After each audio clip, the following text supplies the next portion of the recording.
جب یہ اعلان سنا تو سارے فوج، سارے جو سپاہی تھے، مجاہدین ہندوستان تھے، سب باہر نکل آئے۔ جو ہی باہر آئے، کسی مخبری نے خبر کر دی کہ علامہ فضل حق خیر آبادی گھر میں ہے، علامہ فضل حق خیر آبادی کو گرفتار کیا گیا۔ لیکن ایک پوائنٹ کی بات کہنا چاہتا ہوں، جب حضرت علامہ فضل حق خیر آبادی کو سپریم کورٹ میں پیش کیا گیا اور مقدمہ لڑنا شروع ہوا، حضرت علامہ فضل حق خیر آبادی اپنا مقدمہ خود لڑ رہے تھے۔ جب ان سے پوچھا گیا بیچ عدالت میں کہ ایک مرتبہ صرف آپ کہہ دیجئے کہ میں نے یہ فیصلہ نہیں کیا ہے، میں نے یہ فتویٰ نہیں دیا ہے، اور جج کیونکہ ان کا شاگرد تھا، ان کا اسٹوڈنٹ تھا، جج کو بھی یہی منظور تھا کہ اگر ایک بار آپ انکار کر دیں تو پھر آپ کو سزا سے بری کر دیا جائے گا۔ لیکن علامہ فضل حق خیر آبادی ایک شیر نر کی طرح، بہادر سپاہی کی طرح ڈٹ کر کہا کہ ہم ہی وہ سپاہی ہے جس نے جنگ آزادی کے جہاد کا فتویٰ دیا ہے اور ہم پر جہاد کرنا فرض ہے۔ انگریزوں کو یہ جملہ سننا تھا، ان کے اندر کھلبلی مچ گئی، سورش مچ گئی۔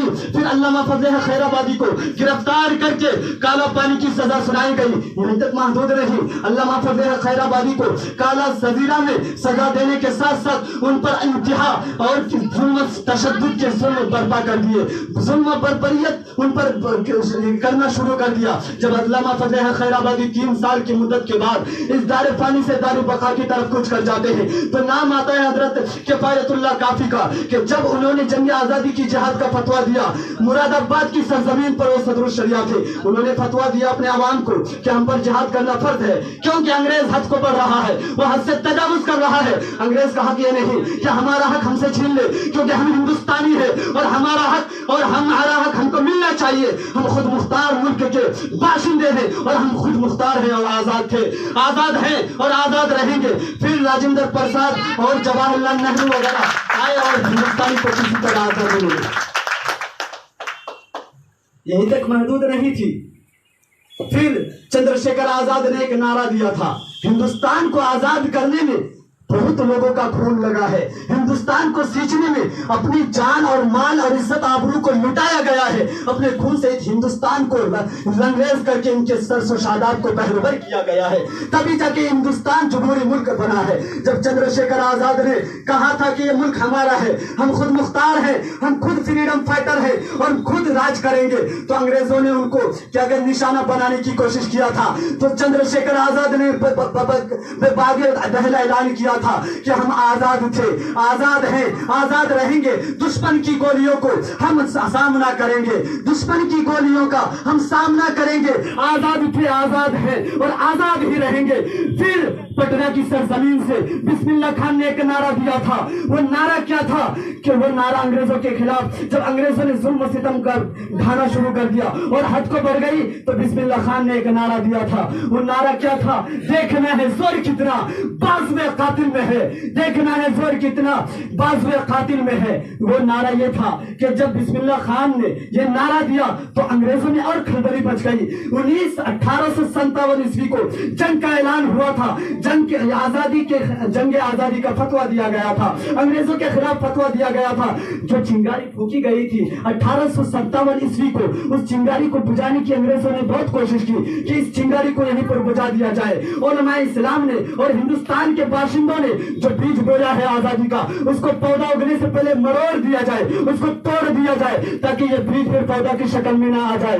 پھر انگریزوں نے ایک ایک کر کے جب سب کو سلاخوں میں ڈال دیا، پھر بھی انگریز کے دل میں کھٹک رہی تھی کہ ہندوستانی ہے، یہ یوں ہی نہیں ماننے والے، اگرچہ ہم نے کسی کو آزاد، کسی کو سلاخوں میں بند کر دیا ہے، مگر ہندوستان کی قوم زندہ ہو چکی ہے، ہندوستان کے باشندے زندہ ہو چکے ہیں، یہ آزاد تھے، آزاد خیال کے ہیں، یہ یوں ہی نہیں ماننے والے۔ انگریزوں نے اور تدبیریں اور شروع کر دی کہ ہندوستان کے لوگوں کو کیسے کنٹرول کیا جائے، کیسے ان کے ذہن کو پاٹا جائے۔ انہوں نے ہندو مسلم سکھ عیسائی کر کے بانٹنے کی کوشش کی، مسلمان کو ہندو سے لڑایا، ہندو کو مسلمان سے لڑایا، سکھ کو عیسائی سے لڑایا، حالانکہ سب بھائی بھائی تھے، سب کو لڑا کر انہوں نے حکومت کو قائم کر کے اس حکومت کو مضبوط کرنے کی کوشش کی۔ مگر ہندوستان کے مسلمان چالاک تھے، ہندوستان کے ہندو سکھ عیسائی سب ہوشیار تھے کہ انگریز ہم تمہاری شکنجے میں نہیں آنے والے،